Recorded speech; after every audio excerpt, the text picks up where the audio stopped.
Welcome to Purpose 360. I'm Carol Cohn. And I'm Chris Noble. And we're on a journey to explore the brightest and most innovative minds and initiatives in social purpose. Today, companies and brands must stand for something meaningful. They have to have a social purpose and bring that purpose forward to their employees, their customers, and their community. Each episode, we're talking to leaders at Fortune 100 companies, global brands, social enterprise startups, NGOs, and everything in between. We'll be taking a deep dive to learn how they are integrating purpose into their organizations to benefit both business and society for enduring impact. Join us.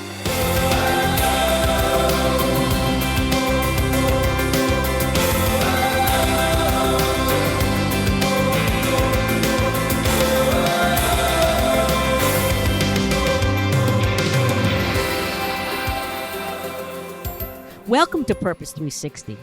We're so delighted to have Jonathan Yohannan with us today. He is the former Vice President of Public Relations at Panera Bread.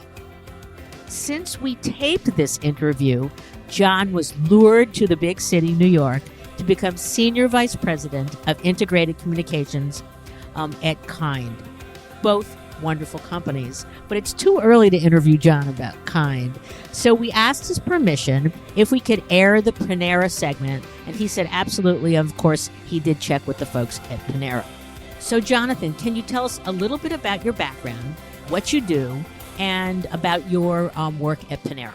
So I've been with Panera for 5 years. My title is Vice President of PR, Social Media, as well as Societal Impact. But I've been in the CSR space since 1996. I started out working for Share Our Strength in DC, doing some NGO work, and then worked at a PR agency on the West Coast, and then spent 10 awesome years at Cone Communication, working with a variety of clients from Timberland to Nestle to Starbucks. Jonathan, I just love Panera. No matter where I go, especially when I go to visit my retired horse in Kentucky, I go to Panera for lunch. Last summer, you had this amazing strawberry salad with some goat cheese. And not only did I go there for lunch, but then I came back for dinner. It was just scrumptious.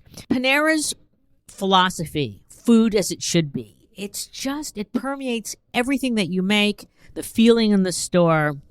And Chris, as you know, are you a Panera lover as well?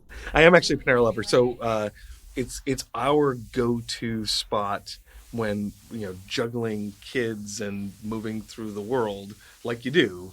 And we went from a Taekwondo practice or something else, and there's no time. How do you get something good and healthy into the kids? And Panera's on our regular routine. That's so marvelous that the Panera is a regular routine, Chris. So let's get into it. The name of our podcast is Purpose 360. And as many of you know, I've been working in the field for over 30 years. Of course, I started really young. It's so exciting to see companies deeply embed their purpose at their center. And I can't think of a better company than Panera. So, John, can you talk about what it's like to live inside a company that lives and breathes its purpose from the inside out, talking about food as it should be?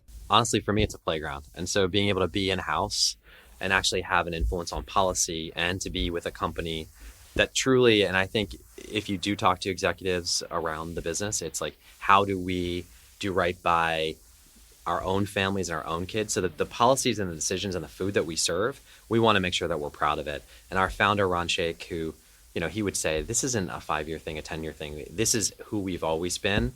It's about having real options, real information, real ingredients, and ultimately we want to be proud of what we serve. And on a number of issues, if it doesn't hit that threshold, then we've done something wrong. And he always said, if you're not proud of it, reformulate. And he's very, now he's our chairman. We have a new CEO who's awesome as well. But yeah, for food as it should be, a couple of our main areas of focus have been really pushing. In 2003, we were one of the first brands to remove antibiotics from chicken. I mean, people weren't talking about that. A lot of the industry has now moved forward. 2007, we removed non-naturally occurring trans fats from the menu. 2010, we were the first national restaurant chain to post calories on the menu. And, if you come to Panera and we have a cookie. Yes, those cookies. They are delicious. And they're hard to stay away from. One in particular, the kitchen sink cookie, it is decadent. I don't even like cookies, but I do eat this cookie, but it's 800 calories. right? It's a shareable cookie. Hopefully you share it, or maybe you don't share it, whatever you want. But for us, it's not Again, about, they're looking at me about the not sharing and the food. Yeah. but we don't want to make people feel guilty. We want to give them options. Our cookies are going to be made with real chocolate. They're not going to be artificially colored. They're not going to be brightly colored with, things off of the Exit 7. I mean, the point is we want to be able to give people real choices and real information to make their own decisions. So that was in 2010. They're still talking about legislation on that today. And for us, it's not waiting for government to make the decision. It's what are the right things that we can do now for our own kids, our own families, our own communities. And then probably one of the things more that I'm proud of is in 2013, I was part of a team to draft our food policy, which included a commitment to remove all artificial colors, flavors, sweeteners, and preservatives from our menu in 3 years. We completed that.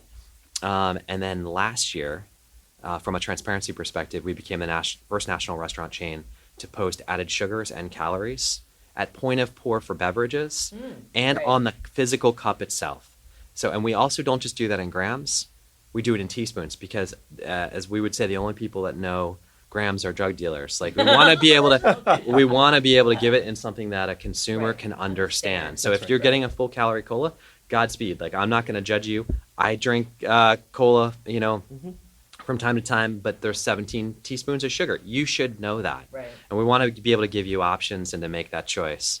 And we think that's really important. How did that posting of sugar within your drinks impact consumption at the restaurants? It actually, as you've looked at historically, there have been some subtle shifts. And I can't tell you now, Carol, but we'll probably have more to share later on the beverage side in terms of the impact over the past year, which will be really interesting. But to us, it's about reinforcing trust and positioning ourselves as a wellness ally for our guests. And when you look at us being considered a wellness brand, whether it's brand trackers, whether it's continued rise in sales, whether it's sort of the trust in the brand itself, no matter what's happened, we attribute a lot of the decisions and the sort of the positions we've taken around food to sort of support that. In addition, I'll tell you one other thing. In 2015, we developed a kids' food promise. I saw that and I was very impressed by it. Why is that important? Because some of the larger fast food companies are the largest toy manufacturers or sellers or providers in the world.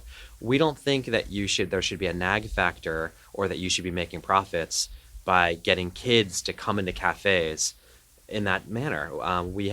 The grilled cheese sandwich is temptation enough. Exactly. For my son, anyway. The other thing, too, is if you go to Europe or you go to other parts of the world, there is no such thing as a kid's menu. And you've just made the entire menu available to kids. I mean, that's really, it's not easy to do, but it makes so much sense. Who decided that chicken nuggets, pizza, and fries were the kids' menu with a toy, and most of which is nutrient deficient, was the way that kids' menu. So we now... There's hundreds of options now available for kids. You can pick any soup, salad, sandwich, and we have it in a half-size portion.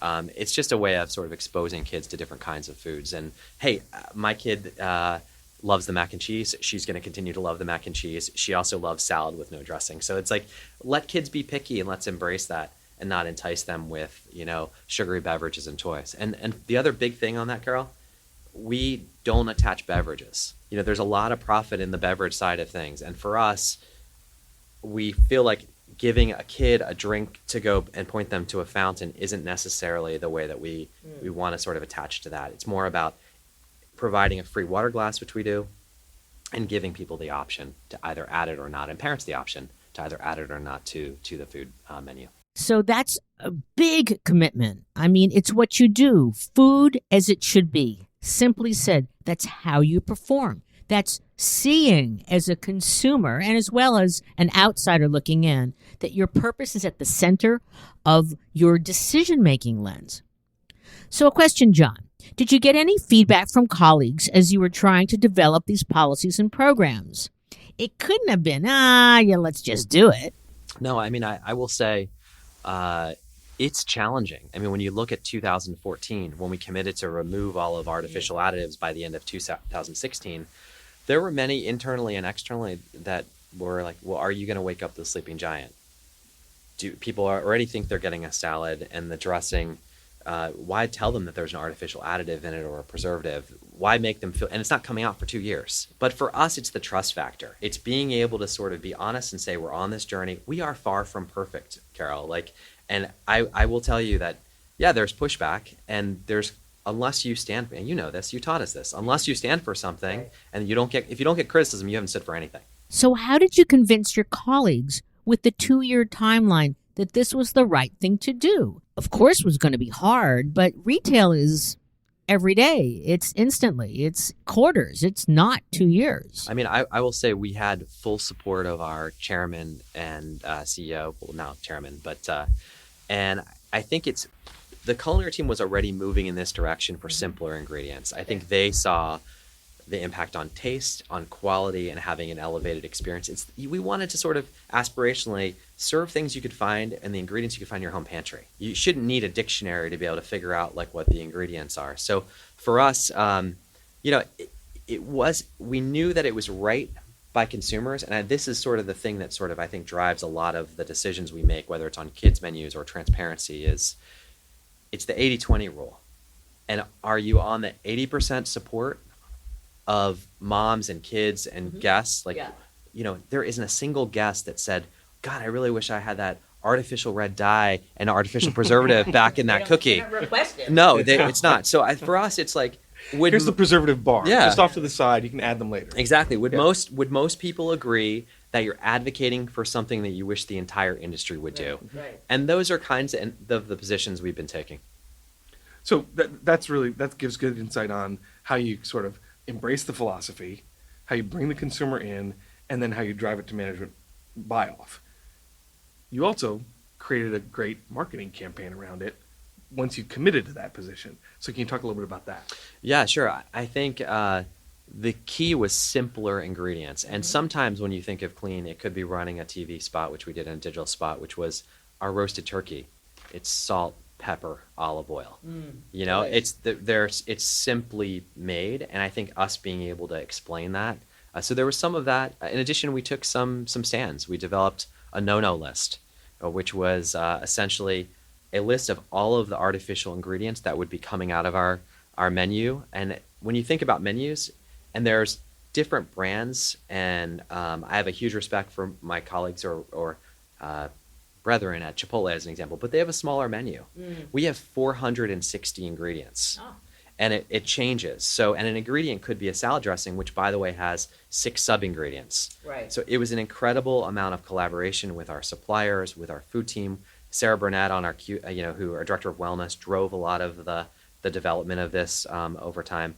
But as we posted that no-no list, it was our pledge to consumers to say, this is what's coming out. And we updated over time. So we changed what was in and what was out. So the list evolved over that 2 or 3 year period, but it was a way that we could really say, so it wasn't the ingredient du jour. You could see everything at once. It's all on the website. We do this also with animal welfare. And I'll speak to that. I mean, every year we bring in 8 animal welfare organizations at once as a stakeholder engagement, 7 or 8, depending, and around the table.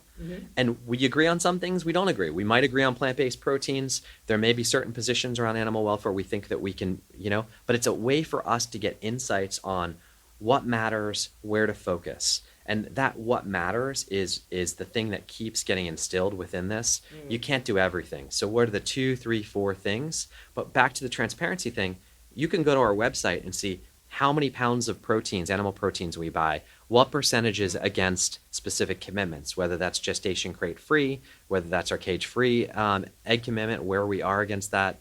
It's a way to quickly look at it without sort of saying, hey, by 2027 we'll be here. We wanted a place where consumers, stakeholders, and others could look and check. And we're not perfect, and I can't guarantee that we're going to get to everything at the end, but we're going to at least tell you where we are along the journey. And that's been a core part of Panera. I mean, really sharing transparently where they are in the journey, that it is a journey. And I think that's really important for our listeners, that sustainability and social purpose, it's not a switch that you turn on and off. It is something that is a constant, and that you have wins and you have losses, but you need to have that energy to keep moving forward. You also do some really interesting things, a little tongue in cheek, but Ron challenged the other QSR executives to eat for a week on their children's menu. I thought that was a riot. What was the response to that? We didn't get a lot of response from our competitors. I think it was really, and I think he would say, I don't want to shame anyone, but really, as a year had passed since we had done our kids, the menus and the state of kids' menus has not evolved enough. And I think we would say the nag factor continues to exist. The role of toys, characters, marketing to drive parents into and for kids to eat, foods. I mean, I personally, I'll tell you, when my daughter was 7, we go to the supermarket, and even as you look at mozzarella sticks or anything like that, fresh mozzarella, which is still a good, or yogurt, what she is gravitated to is the colors and the characters and the brands. And I know that personally. I think most moms and dads and others probably feel that as well. We wanted to remove that from the cafe. And this was just a way to say, other executives, are you proud of what you're serving? Yeah. Would you be willing to eat it for a week? Do you think it's, is it nutritious? How are you going to feel after eating your kids' meal for a week? Right. Yeah. I don't know about you, but I'm not eating nuggets, hot dogs, and pizza every meal for a week. I wouldn't feel even great. if it comes with a really good toy. The toy could be awesome. Right? The toy. And I'm not anti-toy, but you know what I'm saying. Well, I know you can't actually use plastic to sell food, No, or you shouldn't. no. Yeah, no, I think Right. that's right. But I think that you also can you talk a little bit about preservatives with purpose. You did some very innovative storytelling, and it ties back to being clean and transparent, and they're just awe-inspiring. Yeah, I think we wanted to continue to sort of spark a dialogue in the industry. And so we did some provocative things in terms of taking artificial preservatives, which are commonly found in foods, and using them to do good things in the world. So there was a town in the Midwest where they hadn't had a fireworks display. Yeah, wasn't it Johnson City? Yeah, in Johnson City. And we actually, as a surprise, put on a fireworks display, really sort of highlighting the fact that preservatives have a role in society. They're great in fireworks, but they don't belong in food. And I believe, wasn't that sodium benzoate? Yes, exactly. And some might argue that you're sort of, are you picking on something that's innocuous? But for us, it's like, do you want real rosemary or do you want something that's artificial? Do we need some of these ingredients on there, which a lot of times they've been designed either to cheapen the cost of food or enhance shelf life? And we just wanted to spark a dialogue. And I think there was mixed feedback on that, honestly, and it did what we wanted it to do. You almost had 1 million views. And if you start looking at corporate videos, which is something I do lots, that talk about values and characteristics and behavior, they don't get any views. They're not interesting. They're corporate speak. 1,000 views, maybe 10,000 views, but nothing north of the millions. You did another really cool spot with the Boys and Girls Club. Can you talk about that one? Yeah, we ended up, again, taking preservatives and using it for good. So in the case, there was a Boys and Girls Club that was decimated from a storm in Southern California, and we ended up basically replacing the floor, gym mats. We re-urethaned the actual wood floor, really invested in the local community, again, as an illustration that these preservatives are awesome in gym mats, but I wouldn't want them in my, in my panini. Like, that's just sort of how I would look at that. You also don't want to do yoga on your flatbread. It kind of leaves some funny stains on your knees, I would think. Those two videos, and I suggest to our viewers, just go watch them, are really, really creative. Working with the Boys and Girls Clubs, Johnson City, the fireworks, showcasing real people in real cities with real challenges. And I think it's just great storytelling. I think you got to look a little deeper, not just corporate speak, but look for the story that brings your social purpose positioning to life. And so we've talked a little bit about internally how you make it work for the consumer, how you then start to market it. Talk about the partners. How do you embrace your partners? How do you grow this circle? What I probably should have started with is this is all embedded or based on phenomenal stakeholder engagement. Okay. Look, we are not experts in everything. And when we were developing even our no-no list, we met with NRDC, CSPI, the Union of Concerned Scientists. We looked at research that was happening in Europe of chemicals or ingredients of concerns. We looked at other lists like Whole Foods in terms of the work that they were doing around this and other brands. A lot of that informs our decision making. And oftentimes, if we're making any kind of substantive stand, for instance, on the kids' meal piece, there were registered dietitians and health professionals that we engaged. Great. There were also organizations that are talking about marketing to kids. Oh, great. So we try to sort of figure out like what's that sort of bigger. So who's picture. at the Panera internal table? Who do you bring in from various business units across functionally, and also do you bring your agencies with you? It depends. On the stakeholder side, we tend to manage it all in-house. And the reason for that is we want to have the face-to-face.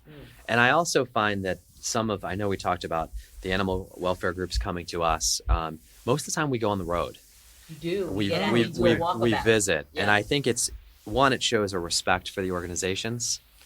And two, I think it's a way for us to sort of engage at their level. And I think that's really important. I think there's a couple of really important things here. You go out into the field and you show respect to those individuals that are at the center of those issues, that are really passionate about the issues. And you take the time and you have conversations.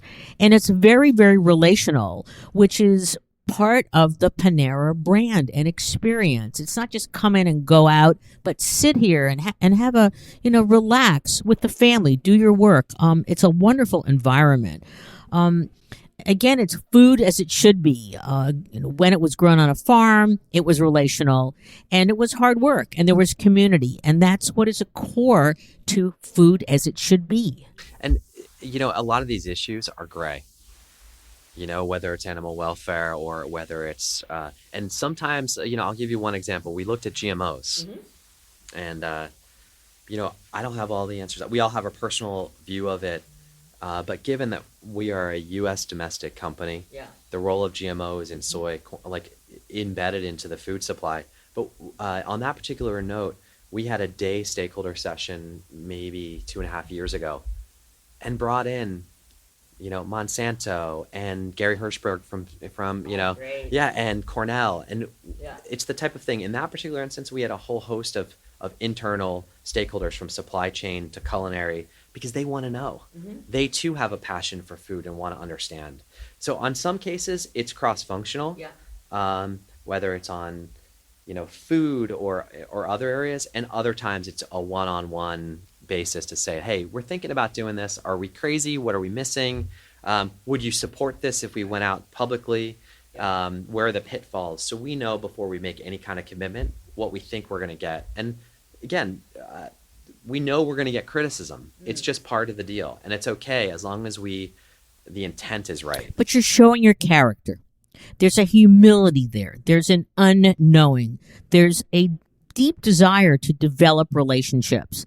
And there's an understanding that you're on a journey. The power of listening is so important, especially for companies that truly want to be part and parcel, listening to their customers, their employees, and their communities. You also, by the way, have a new owner. So how much leeway will you have as you go forward? Ron founded the company. The culture is embedded in the organization. And I think it's making decisions that, again, that consumers feel like, that will make them feel like they trust you. If it was your family, would you want this ingredient in there? Would you want to know this information? Is it a position that feels like is the right thing to do? Now, again, you can't do everything, but if it's core to your business and, we obviously have to make trade-offs and prioritize. So that's been consistent. In terms of, and now Blaine Hurst, who is our CEO, he is phenomenal. He actually used to be at Papa John's, the CEO, a long time ago. He spent a 20-plus year also in tech and IT. He transformed the business by developing all of our commerce and mobile initiatives, and brought delivery over, and now is running the company. He like Ron share the same philosophy about doing right by customers, and the rewards and the implications will happen. And we've been rewarded over 25, 30 years. Even Ron, if he were here, he'd say we were the best performing stock, bar none, in the restaurant industry before we sold over a 20-year period, before we sold to JAB. And that's above anyone. He outperformed Warren Buffett over that 20-year period. You guys really are. I mean, this is a great 360 story, because you really are thinking about it from every point of view. The last one I want to touch on, if you Yeah, can, sure. is supply chain and vendors. So how does this philosophy get all the way out to purchasing those ingredients and getting to the consumer? Yeah, we also work with a number, and we believe actually some of the stances we've taken, particularly on the clean side of removing artificial colors, flavors, sweeteners, or preservatives. If you look at the brands that have also moved in other directions, we believe we've helped influence that discussion and also the capacity of vendors to be able to offer it to other folks.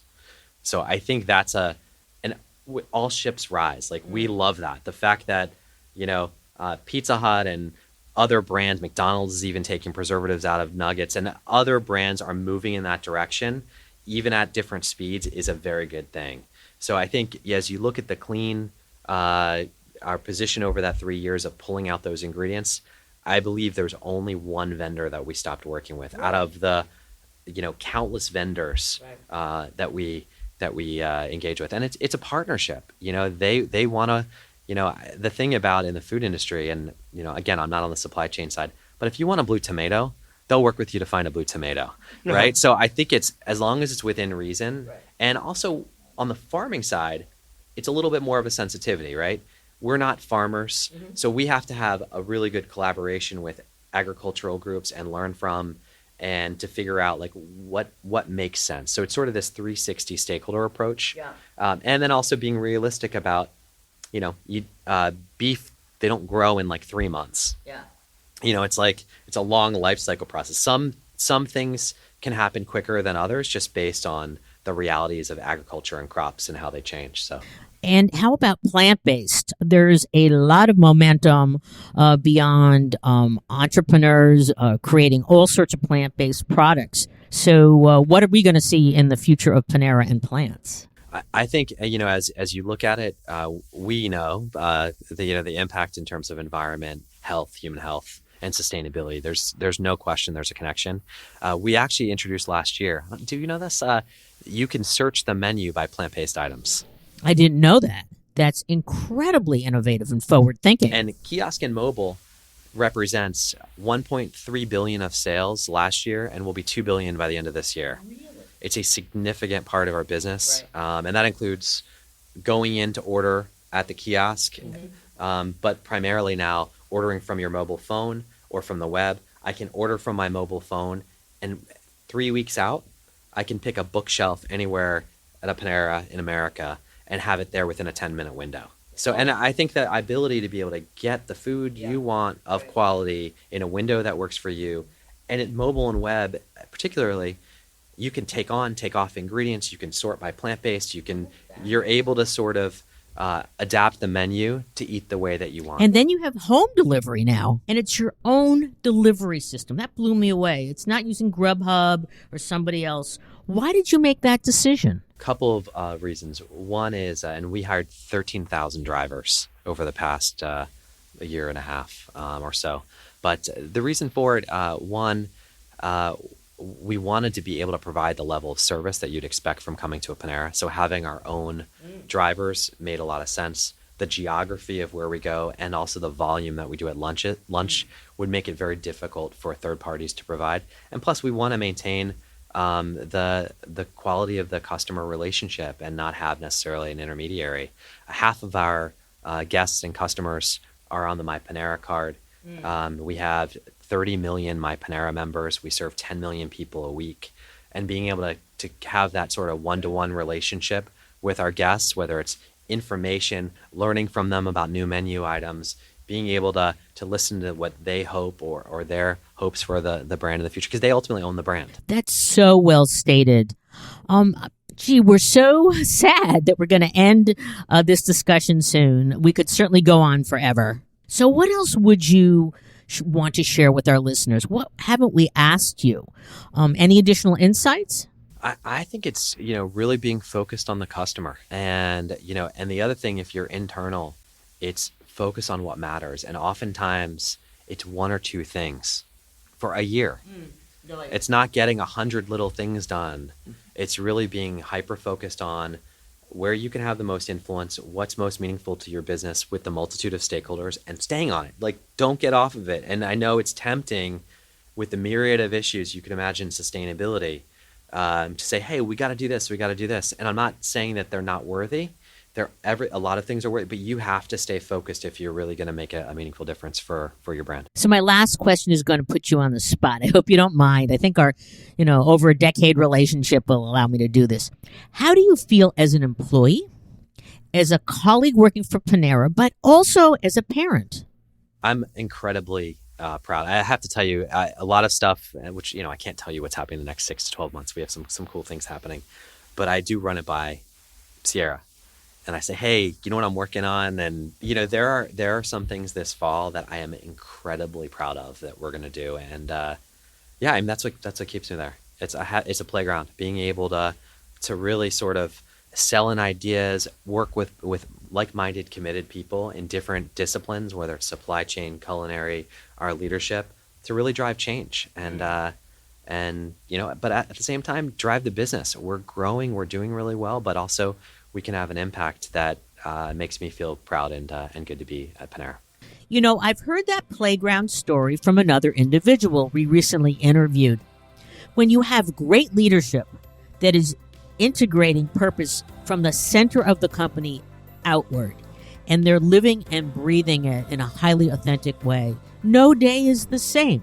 Of course, some days are better than others, but when you have that purpose North Star on the horizon, it gives you that extra wind at your back to truly power through challenges and develop new ideas, and at the end of the day, feel really, really proud.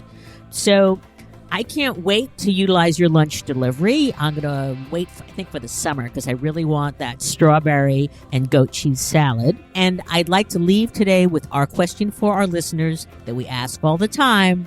What's your purpose?